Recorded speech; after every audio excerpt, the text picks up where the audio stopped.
प्रेम से बोलिए प्रिय भक्तगणों, श्री संकट मोचन भगवान की जय। श्रोताओं, स्वागत है आप सभी का आपके अपने चैनल ज्ञान अर्थ में। आप सभी का दिन शुभ और मंगलमय हो। भगवान बजरंगबली की कृपा आपके और आपके समस्त परिवार पर सर्वदा बनी रहे। आज वैशाख मास का मंगलवार है। मंगलवार भगवान बजरंगबली को समर्पित होता है। आज के दिन यदि कोई साधक व्रत करता है तो भी, नहीं करता है तो भी इस कथा का रसपान अवश्य ही करना चाहिए। यह व्रत मंगलवार को ही रखा जाता है। बजरंगबली का व्रत सदा मंगलवार को ही रखा जाता है। यह हनुमान जी का व्रत होता है। आज के दिन शाम के समय हनुमान जी का पूजन करने के बाद एक ही बार भोजन करना होता है। पूजन में लाल फूल और मिष्ठान चढ़ाए जाते हैं। भोजन में मीठी चीजें खाई जाती हैं। मंगलवार का व्रत सभी प्रकार के सुखों को देने वाला है। इसे करने से भक्त के रक्त के विकार दूर होते हैं, उसको राज सम्मान और पुत्रों की प्राप्ति होती है। तो आइए ध्यान लगाकर रसपान करेंगे श्री संकट मोचन महाराज की पावन एवं चमत्कारिक व्रत कथा, यानी कि मंगलवार की पौराणिक व्रत कथा।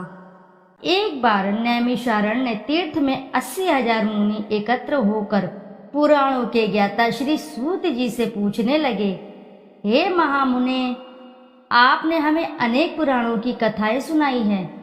आप कृपा करके हमें ऐसा व्रत और कथा बताएं जिसको करने से संतान की प्राप्ति हो तथा मनुष्य को रोग शोक अग्नि सर्व दुख आदि का भय दूर हो, क्योंकि कली युग में सभी जीवों की आयु बहुत ही कम है। फिर इस पर उन्हें रोग चिंता के कष्ट लगे रहेंगे तो फिर वह श्री हरि के चरणों में अपना ध्यान कैसे लगा सकेंगे। श्री सूत जी बोले, हे मुनियों, आपने लोक कल्याण के लिए बहुत ही उत्तम बात पूछी है। एक बार युधिष्ठिर ने भगवान श्री कृष्ण से लोक कल्याण के लिए यही प्रश्न किया था। भगवान श्री कृष्ण और युधिष्ठिर का संवाद तुम्हारे सामने कहता हूँ, ध्यान देकर सुनो। एक समय पांडवों के सभा में श्री कृष्ण जी बैठे हुए थे। तब युधिष्ठिर ने भगवान श्री कृष्ण से प्रश्न किया, हे प्रभु नंद नंद गोविंद, आपने मेरे लिए अनेकों कथाएं सुनाई हैं। आज आप कृपा करके ऐसा व्रत या कथा सुनाएं जिसके करने से मनुष्य के रोग चिंता का भय समाप्त हो और उसको पुत्र की प्राप्ति हो। हे प्रभु, बिना पुत्र के जीवन व्यर्थ है। पुत्र के बिना मनुष्य नरकगामी होता है।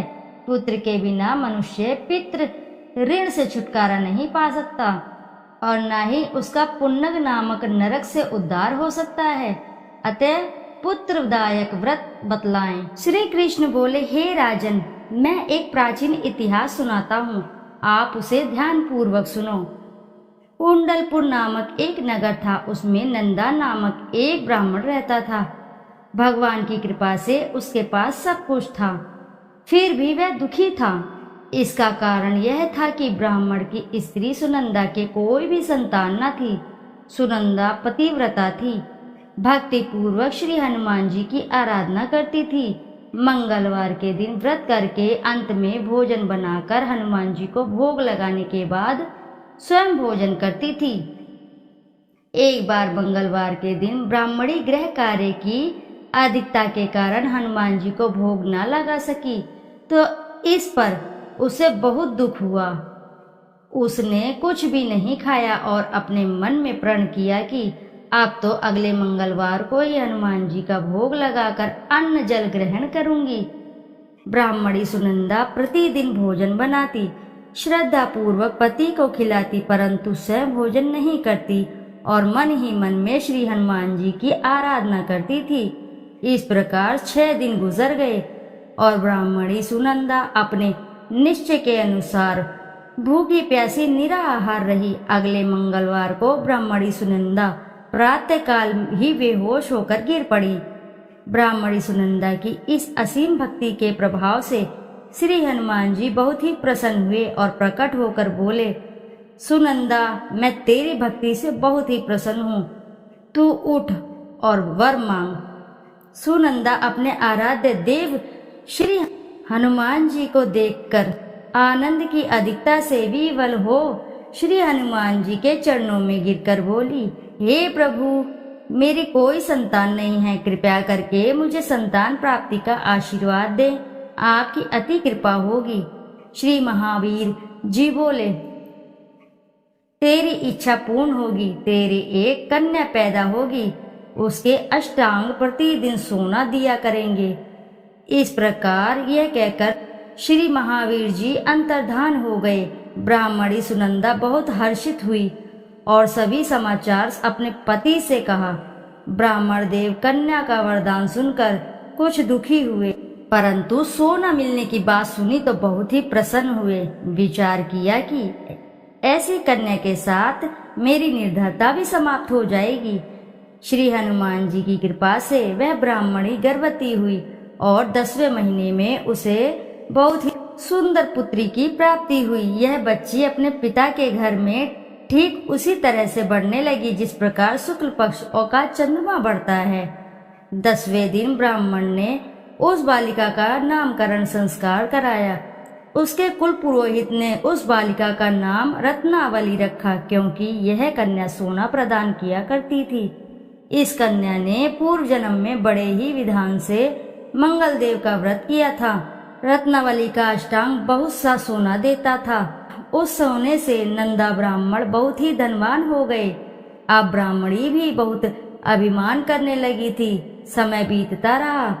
अब रत्नावली 10 वर्ष की हो चुकी थी। एक दिन जब नंदा ब्राह्मण प्रसन्नचित्त था, तब सुनंदा ने अपने पति से कहा, मेरी पुत्री रत्नावली विवाह के योग्य हो गई है, अतः आप सुंदर सा कोई योग्य वर देकर इसका विवाह कर दें। यह सुन ब्राह्मण बोला, अभी तो रत्नावली बहुत छोटी है। तो ब्राह्मणी बोली, शास्त्रों की आज्ञा है कि कन्या 8वें वर्ष में, गौरी 9 वर्ष में और रोहिणी 10वें वर्ष में कन्या के इसके पश्चात रजस्वला हो जाती है। गौरी के दान से पाताल लोक की प्राप्ति होती है, रोहिणी के दान से वैकुंठ लोक की प्राप्ति होती है, कन्या के दान से इंद्र लोक में सुखों की प्राप्ति होती है। अगर हे पतिदेव रजस्वला का दान किया जाता है तो घोर नरक की प्राप्ति होती है। इस पर ब्राह्मण बोला, अभी तो रत्नावली मात्र 10 ही वर्ष की है और मैंने तो 16-16 साल की कन्याओं के विवाह कराए हैं, अभी जल्दी ही क्या है। तब ब्राह्मणी सुनंदा बोली, आपको तो लोभ अधिक हो गया है लगता है। शास्त्रों में कहा गया है कि माता पिता और बड़ा भाई रजस्वला कन्या को देखते हैं तो अवश्य ही नरकगामी होते हैं। तब ब्राह्मण बोला, अच्छी बात है, कल मैं अवश्य ही योग्य वर की तलाश में अपना दूत भेजूंगा। दूसरे दिन ब्राह्मण ने अपने दूत को बुलाया और आज्ञा दी कि जैसी सुंदर मेरी कन्या है वैसा ही सुंदर उसके लिए वर की तलाश करो। दूत अपने स्वामी की आज्ञा पाकर निकल पड़ा। पंपई नगर में उसने एक सुंदर लड़के को देखा। वह बालक एक ब्राह्मण परिवार का बहुत ही गुणवान पुत्र था। इसका नाम सोमेश्वर था। दूत ने इस सुंदर व गुणवान ब्राह्मण पुत्र के बारे में अपने स्वामी को पूर्ण विवरण बता दिया। ब्राह्मण नंदा को भी सोमेश्वर अच्छा लगा और फिर शुभ मुहूर्त में विधि पूर्वक कन्यादान करके ब्राह्मण ब्राह्मणी संतुष्ट हुए। परंतु ब्राह्मण के मन में तो लोभ समाया हुआ था। उसने कन्यादान तो कर दिया था, पर वह बहुत ही खिन्न भी था। उसने विचार किया कि रत्नावली तो अब चली जाएगी और मुझे इससे जो सोना मिलता था वह भी अब नहीं मिलेगा। मेरे पास जो धन था कुछ तो इसके विवाह में खर्च हो गया और कुछ शेष बचा है, वह भी कुछ दिनों के पश्चात समाप्त हो जाएगा। मैंने तो इसका विवाह करके बहुत बड़ी भूल कर दी है। अब कोई ऐसा उपाय है कि रत्नावली मेरे घर में ही बनी रहे, अपने ससुराल बिल्कुल न जाए। लोभ रूपी राक्षस ब्राह्मण के मस्तिष्क पर छाता जा रहा था।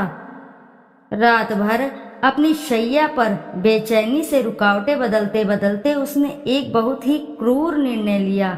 उसने विचार किया कि जब रत्नावली को लेकर उसका पति सोमेश्वर अपने घर के लिए जाएगा तो वह मार्ग में ही छिपकर सोमेश्वर का वध कर देगा और अपनी लड़की को अपने घर ले आएगा।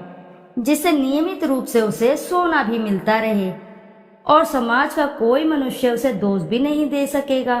प्रातःकाल हुआ, नंदा और सुनंदा ने अपने जमाई तथा लड़की को बहुत सारा धन देकर विदा किया। सोमेश्वर अपनी पत्नी रत्नावली को लेकर ससुराल से अपने घर की ओर चल दिया। ब्राह्मण नंदा महालोभ में वशीभूत हो वह अपनी मति खो चुका था। पाप पुण्य को उसे विचार बिल्कुल भी नहीं आ रहा था। अपने भयानक व क्रूर निर्णय को कार्य रूप देने के लिए उसने अपने दूत को मार्ग में अपने जमाई का वध करने के लिए भेज दिया था, ताकि रत्नावली से प्राप्त होने वाला सोना उसे हमेशा मिलता रहे और वो कभी भी निर्धन ना हो।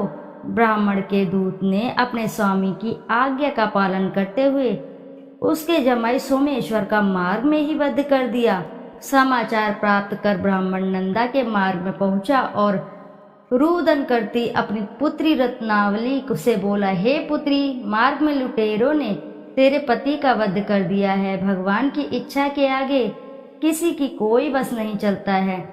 अब तू घर चल, वहां पर रहकर ही शेष जीवन व्यतीत करना। जो भाग्य में लिखा है वही होगा। अपने पति की अकाल मृत्यु से रत्नावली बहुत ही दुखी हुई। करुण करंदन व रुदन करते हुए अपने पिता से बोली, हे पिताजी, इस संसार में जिस स्त्री का कोई पति नहीं है उसका जीना व्यर्थ है। मैं अपनी पति के साथ ही अपने शरीर को जला दूंगी और सती होकर अपने इस जन्म को, माता पिता के नाम को तथा सास ससुर के यश को सार्थक करूंगी। ब्रह्मानंदा अपनी पुत्री रत्नावली के वचनों को सुनकर बहुत ही दुख हुआ और विचार करने लगा, मैंने व्यर्थ ही जमाई का वध करके पाप अपने सिर पर ले लिया।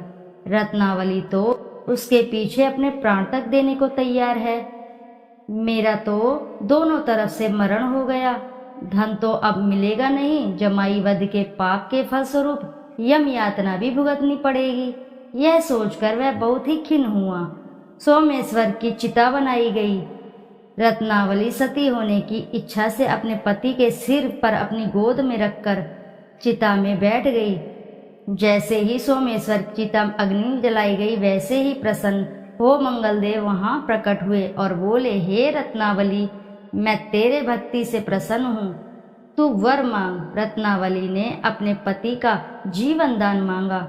तब मंगलदेव बोले, रत्नावली, तेरा पति अजर अमर है, यह महाविद्वान भी होगा और इसके अतिरिक्त तेरी जो इच्छा हो वो वर मांग। तब रत्नावली बोली, हे ग्रहों के स्वामी, यदि आप मुझ पर प्रसन्न हैं तो मुझे यह वरदान दीजिए कि जो भी मनुष्य मंगलवार के दिन प्रातःकाल लाल पुष्प लाल चंदन से पूजा करके आपका स्मरण करेगा, उसको रोग व्याधि ना हो, स्वव्यंजनों का कभी भी योग ना हो, सर्प अग्नि तथा शत्रुओं का भय न रहे। जो स्त्री मंगलवार का व्रत करे वह कभी विधवा न हो। मंगलदेव तथास्तु कहकर अंतर्धान हो गए। सोमेश्वर मंगलदेव की कृपा से जीवित हो उठे।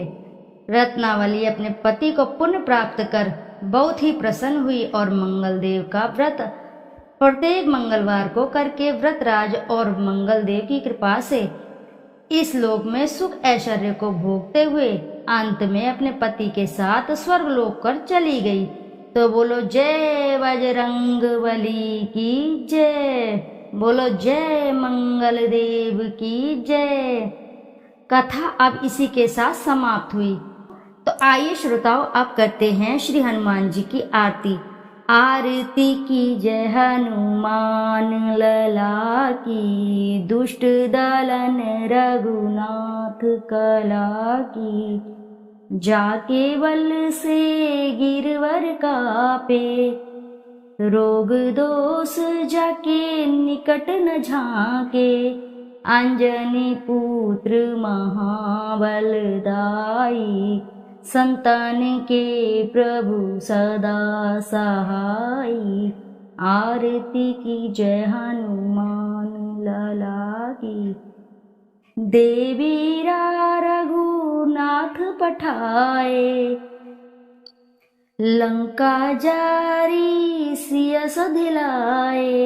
लंका सो स्फोट समुद्र सिकाई, जात पवन सुत बार न लाई, आरती कीजय हनुमान लला की। लंका जारी असुर संहारे, सिया राम जी के काज सवारे। लक्ष्मण मूर्छित पड़े सकारे, अग्नि संजीवन प्राण उबारे। आनि संजीवन प्राण उबारे, आरती कीजय हनुमान लला की। पैठी पताल तोरी जमकारे, अहि रावण की भुजा उखारे। बाएं भुजा असुर दल मारे, दाहिने भुजा संत जन तारे। आरती कीजय हनुमान लला की। सुर नर मुनि आरती उतारे, जय जय जय हनुमान उचारे। कंचन थार कपूर लो छाई, आरती करत अंजना माई। आरती कीजय हनुमान लला की। जो हनुमान जी की आरती गावे, वसी बैकुंठ परम पद पावे। आरती कीजय हनुमान लला की। दुष्ट दलन रघुनाथ कला की, बोलो जय बजरंगबली की जय। पवन पुत्र हनुमान जी की जय। श्रोताओं, यदि आपको कथा अगर अच्छी लगी है तो वीडियो जरूर लाइक करें और साथ ही चैनल को सब्सक्राइब करें और एक बार अपनी सच्ची श्रद्धा से कमेंट बॉक्स में जरूर लिख दें जय बजरंगबली की जय। फिर मिलते हैं आपसे ऐसे ही किसी नई कथा कहानी में। जब तक के लिए नमस्कार।